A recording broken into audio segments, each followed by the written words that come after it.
Shalom Uvracha. Vamos a hablar esta semana para allá Nitzavim. Nos estamos acercando ya a Rosh Hashanah. Bezrat Hashem, la próxima para allá ya estaremos en el año 5783. Esta continúa en el año 5782. Y seguimos con nuestro ciclo de lectura y estudio de la Torah.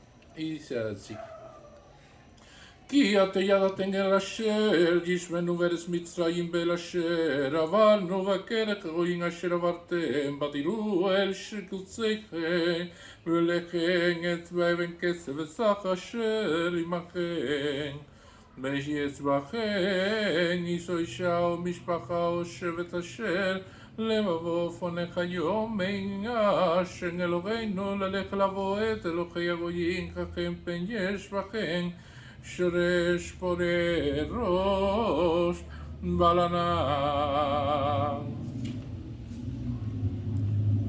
Puesto que ustedes saben cómo moramos en la tierra de Egipto y cómo pasamos en medio de las naciones por las cuales pasaron, y vieron sus abominaciones y sus ídolos detestables de madera, de piedra, plata y de oro, que estaban con ellos, quizás haya entre ustedes un hombre, una mujer, o una familia, o una tribu, cuyo corazón se aparte el día de hoy de estar con Hashem, nuestro Dios, para ir a servir a los dioses de esas naciones. Quizás haya entre ustedes una raíz en la que brota hiel y ajén.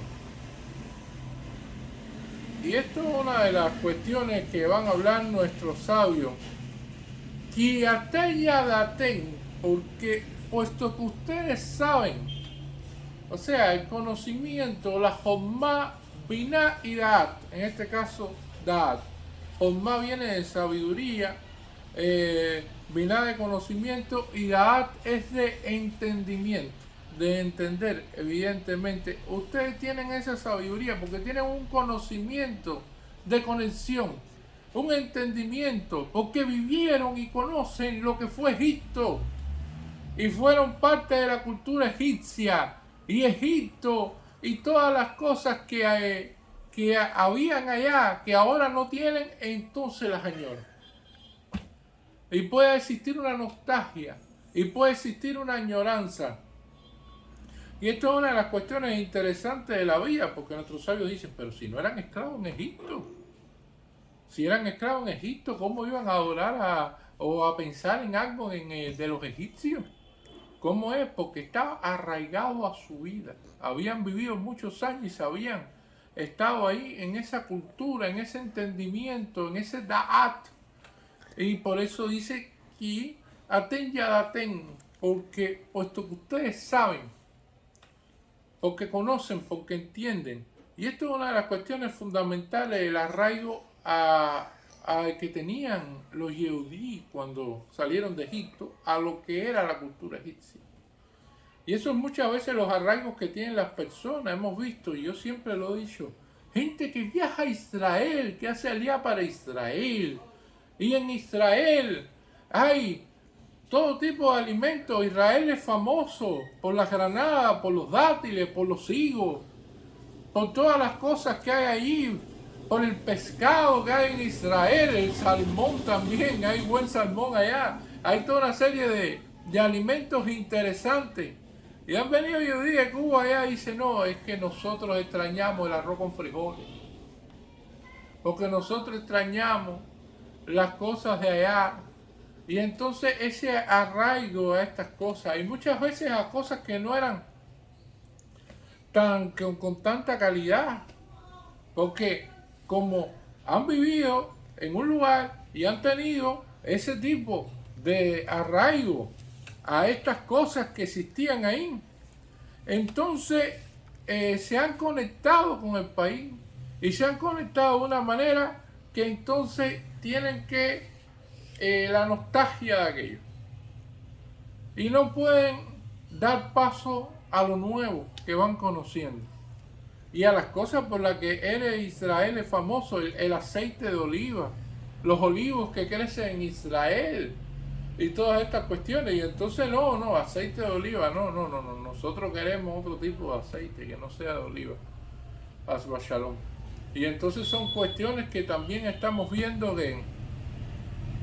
que suceden en la vida de los seres humanos, que no son entendibles de una manera, si uno lo viene a pensar, porque si las cuestiones de allá tienen una calidad y una determinada bendición de Hashem dada en la Torá y hecha realidad, ¿cómo es posible? Y eso es lo que estamos viendo aquí, el arraigo a la cultura egipcia.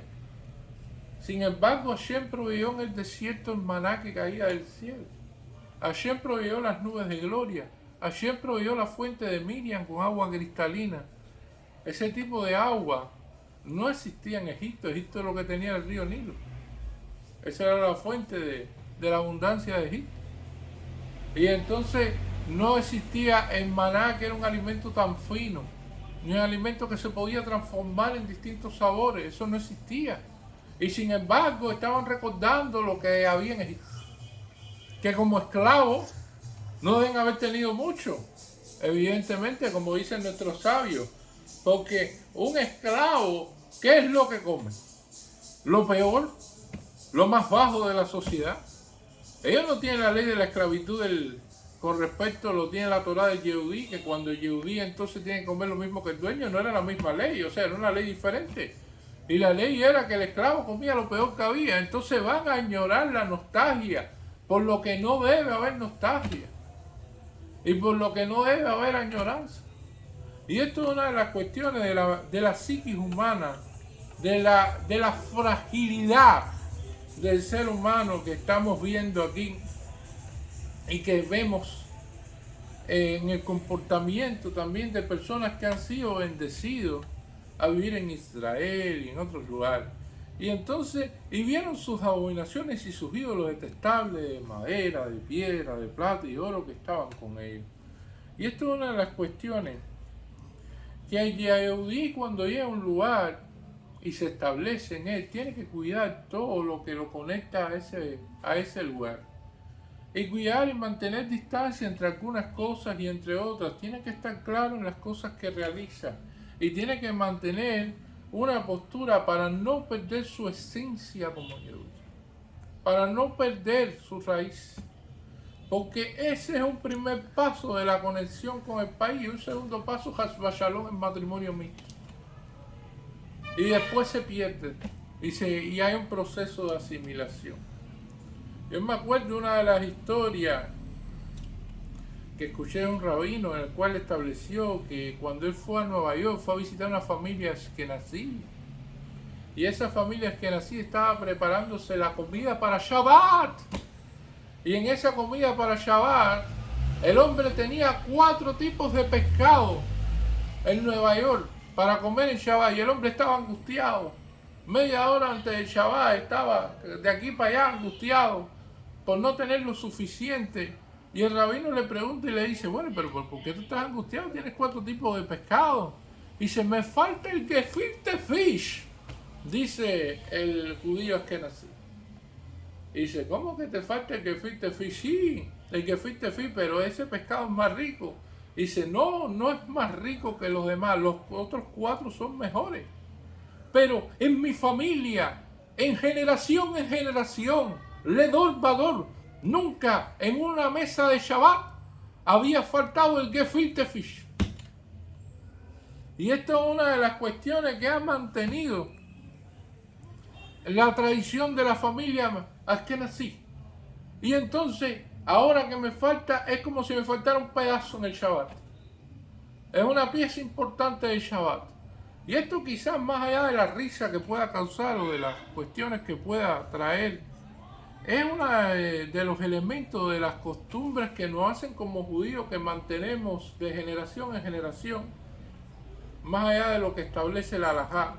Lo que hace un cerco para que no nos mezclemos y para que no los diluyamos y para que siempre respetemos las costumbres del país donde vivimos, pero que al final nuestras costumbres propias como judíos no desaparezcan. Y esto es una de las cuestiones muy importantes que viene a transmitirnos la parashá en esta semana. Nosotros vemos que hay una pregunta que surge y dice, ¿por qué el pueblo judío tiene tanta asimilación? ¿Por qué hay niveles de asimilación tan importantes dentro del pueblo judío? Porque se han violado, y es una respuesta sencilla, una serie de reglas que parecen que no son tan importantes, pero sí lo son, que establecieron nuestros sabios con respecto a la convivencia en diferentes lugares. Y es, por ejemplo, no tomar vino de goyín. La gente toma cualquier tipo de bebida que no es de Yehudí, que es de goyín. Y entonces al final termina confraternizando con los goyín y termina metiéndose en vidas de goyín. Dice, no tomar en un bar con los goyín. La gente va a cualquier tipo de bar, a cualquier tipo de restaurante, a cualquier tipo de lugar, y comparte y dice, no, pero no importa. Lo que estoy tomando es un agua mineral, esto es kasher, esto es no sé qué, esto es qué sé yo. Y ahí sirve cualquier cosa. Está bien, el agua mineral en su vasito que dice que es kasher, pero al final convive con los goyim. Dice, no comer comida que fue cocinada por los goyim. No, pero ellos se cuidaron, ellos hicieron todo. Lo que vamos a comer es un pescado que entonces le pusimos papel de aluminio, forramos aquí y no sé qué, pero al final van a comer una comida cocinada por goyim en un restaurante de goyim que hicieron algunos preparativos para que todo fuera de acuerdo a la halajá, y al final, por hacer todas esas cosas y todas esas deformaciones, finalmente van tratando de colarse por aquí y por allá y van desviando las cuestiones hasta que finalmente terminan en un proceso de que forman parte de la cultura de los goyim y pierden parte de la cultura propiamente hebrea. Y esto es una de las cuestiones que vamos a ver que se haga el mundo moderno en su cuestión ha traído como consecuencia la asimilación, que empezó quizás por una primera cuestión y después fue para una segunda y después una tercera y de manera escalonada y no de manera inmediata. Empezó esto ahí hasta que finalmente la familia fue asimilada y lo que recibieron los hijos de esos padres fue una asimilación más completa, Hasbasham. Y eso puede suceder. Y esto es una de las cuestiones, también lo de las otras culturas, que la gente es curiosa. Como aquel que vino y que trajo una escultura de China porque viajó a China y tenía dinero, un yehudí. Fue el rabino a su casa y le dice, no, mire, yo traje esta escultura de China, mira, las letras son en oro. Esto vale mucho dinero, me costó mucho dinero, lo traje. Y al final lo que trajo fue una pieza de idolatría, Aodazara para su casa. Y el rabino le dice, hay que eliminar eso.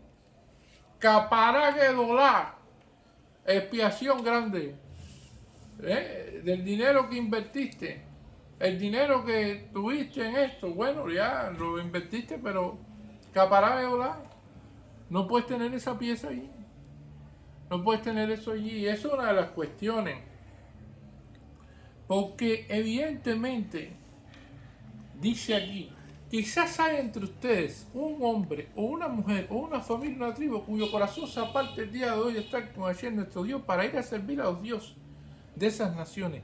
Quizás hay entre ustedes una raíz de la que brota y ella es. Y es una de las cuestiones de la inclinación hacia el camino de la idolatría. Y no estamos hablando de las personas que vayan literalmente a ir delante de un ídolo a inclinarse, porque no es lo que sucede en el mundo actual. Lo que estamos viendo como idolatría y esta inclinación es precisamente darle a cosas mundanas un valor sagrado. Y cuando sucede que a lo mundano se le da un valor sagrado que no lo tiene y se le da una atención que no la lleva, entonces estamos viendo idolatría. Y no es precisamente inclinarse ante un ídolo determinado. Y esto, para explicarlo, hay que verlo en contexto. Por ejemplo, las personas que idolatran a su casa. Su casa tiene que estar pintada, su casa tiene que estar arreglada, el bombillo tiene que estar en la esquina, esto tiene que estar aquí, esto tiene que estar asado. Si hay un azulejo que le pasó algo, entonces ya es un dolor tan grande. No hay un dolor tan grande, y Shalom, por no decir el Shema Israel, pero sí hay un dolor grande si un azulejo aquí, o esto aquí, o este detalle allá, o lo último que salió en el mercado que tienen que tenerlo, porque si no lo tienen, entonces ya es un problema. Entonces tiene una idolatría con mi vivienda, no, porque mi propiedad, mi casa, mi esto, mi aquello, una cuestión mundana se convierte en algo sagrado para esa persona. Y Shalom, que no pase un huracán o que pase algún fenómeno meteorológico, porque todas las propiedades y todas las cosas materiales en este mundo son finitas, o sea, pueden no llegar a quedarse y a perpetuarse. Y entonces estas son cuestiones de las que la persona idolatra la casa. He visto personas que idolatran el carro. Y entonces precisamente cuando están delante del carro, tienen que limpiar el carro todos los días a las 5 de la mañana, porque imagínate tú. Y entonces tienen que pasarle trapo a las 3 de la tarde. Y tienen que entonces velar por esto y velar por aquello. Y están arriba del vehículo como el vehículo es algo sagrado. Y le meten 5.000 pegatinas y le hacen 20.000 cosas. Y entonces, si por casualidad el carro sufrió un rayón, ya le subió la presión, tuvieron que llevarlo para el hospital, Shalom, tuvo problemas. Porque no por no decir una oración en Shaharí o por no tener mayor cabana en el rezo, no, por el carro, por el vehículo que es sagrado para él, Shalom, ya es un gran problema. Y esto también es otra de las situaciones de la idolatría hacia el carro. La idolatría hacia el trabajo es otra de las cuestiones que también vamos a ver. Hay gente que dice, no, aunque sea Shabbat, voy a trabajar porque, aunque no necesite el dinero, porque tiene una vida deshogada en el sentido general, aunque sea Shabbat, hay que trabajar. Y vamos a trabajar en Shabbat, Shalom, porque imagínate tú, hay que hacer más dinero. No me basta con tener 100 pesos, tengo que tener 200.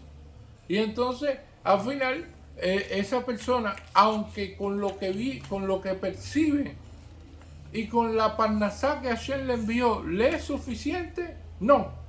Quiere hacer más y no le importa absolutamente ninguna cuestión que no sea trabajo.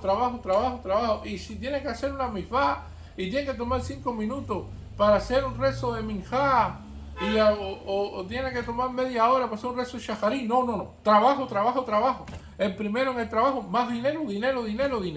Y entonces la idolatría hacia el trabajo y el dinero, evidentemente. Y también la fragilidad del ser humano en este mundo que estamos viviendo, donde hay influencers, en un mundo donde existe YouTube, donde existen plataformas, redes sociales, y hay personas que siguen a los influencers como si fueran los dioses Shalom de ellos. Y si una persona y un influencer dice que esto es así, bueno, por eso publicitan las cosas en las redes, porque precisamente dicen, no, usted tiene que comprar aquí o tiene que hacer esto allá. ¿Por qué? Porque hay gente que lo sigue ciegamente y lo que él diga es lo que van a hacer. Y entonces por eso le pagan esas publicidades. Y entonces ya la persona sigue a otra persona como si fuera, en ese caso, el seguimiento que tiene que hacer una idolatría prácticamente y lo constituye un problema serio. Y es propio de la fragilidad del ser humano. Y esto es una de las cuestiones importantes que vamos a ver aquí, porque dice, y quizás entre usted una mujer, una familia cuyo corazón se aparta cada día de Hashem, nuestro Dios, para ir a servir a los dioses de estas naciones, quizás entre ustedes raíz. Y evidentemente hay personas que pueden apartarse. Y nosotros como Yehudí tenemos también que a estas personas que están en esas desviaciones, tratar de ayudarlos en lo máximo que podamos realizar y ver, como el rabino que vio a la persona que comía hatzir, un yudí, Shalom, comía hatzir. Y entonces el rabino le dice, mira, cuando fue a ver a la persona y la persona ya, cuando el rabino lo fue a ver, le dijo, no, yo no soy religioso, no me digas lo que yo tengo que hacer, no me digas lo que yo tengo que comer, porque él le dijo, no, yo no te voy a decir que no comas esto, no comas aquello. Yo sencillamente te voy a decir que de lo que tú comas, siempre deja un pedacito, no te lo comas completo. Deja un casay, deja un pedacito, después deja otro pedacito y así. Y la persona se le quedó aquello así y dice, bueno, está bien. Y entonces cada día comía menos así. Hasta que un día llegó a comer kasher. Sucedió. Y entonces también sucedió aquella persona que iba a comerse un pan con cosas que tampoco eran kasher. Pero el pan era kasher. Y entonces viene el rabino y le dice, no, pero no, le dice la persona que dice, yo no soy religioso. Y dice, no, mira, el pan es kasher. Coge el pan, haz netilat yadayim y hazlo, porque eso cuenta. Porque la suma con Hashem cuenta, es una sumatoria. Como usted va a un restaurante y le dice, el refresco vale tanto, el agua cuesta tanto, el primer plato cuesta más cuánto, el servicio cuesta más cuánto. Bueno, usted recitó un netilat yadayim, usted comió un pan que era kasher, aunque no había otras cosas que fuera kasher, pero bueno, comió un pan que era kasher y hizo la bendición de ¿cómo se llama? De la Moisés. Hizo a Moisés Lechem Min Haaretz y después hizo también el Birkat Hamazon, o sea, hizo la bendición del agradecimiento de la comida. Entonces, teniendo en cuenta eso, en la sumatoria de las cosas, aunque cometió este problema, no, o sea, tiene otras cosas que son a favor suyo, que sabemos qué es lo que hay que hacer. Pero bueno, es una manera de ayudar a la persona a enrutarse en el camino correcto. Lo que sí es grave, lo que sí es peligroso, es que la persona diga, no, ya no hay nada que hacer. Ya me doy por vencido. Ya está así. Bueno, entonces ya que haga lo que él entienda o yo voy a hacer lo que yo entiendo. Entonces eso sí es peligroso.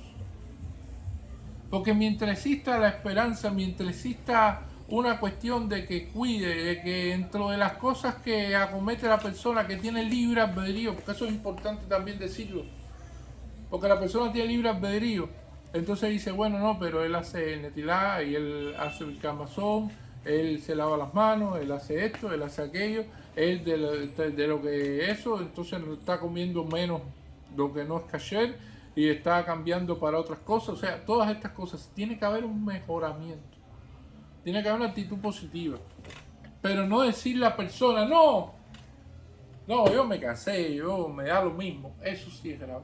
Y una de las cuestiones vamos a ver aquí, claro, hay cosas que tienen una gravedad tal cuando llegan a ese punto que entonces no hay de otra, pero siempre que se pueda te hay que encaminar, siempre que se pueda hay que tratar de que dentro de todas estas cosas, porque las personas no, y cuando Hashem dio la Torah evidentemente supo de un comienzo de que no todas las personas la iban a seguir al pie de la letra, y que no todas las personas iban a seguir exactamente esos caminos. Y entonces es responsabilidad de cada Yehudim, porque somos responsables unos del otro, de que las personas se encaminen poco a poco, sin tampoco imponer o tratar de imponer, porque más allá de imponer lo que vamos a hacer es desviar completamente en el sentido que nosotros queremos, que es el sentido de la Torah en que vaya la persona. Muchísimas gracias.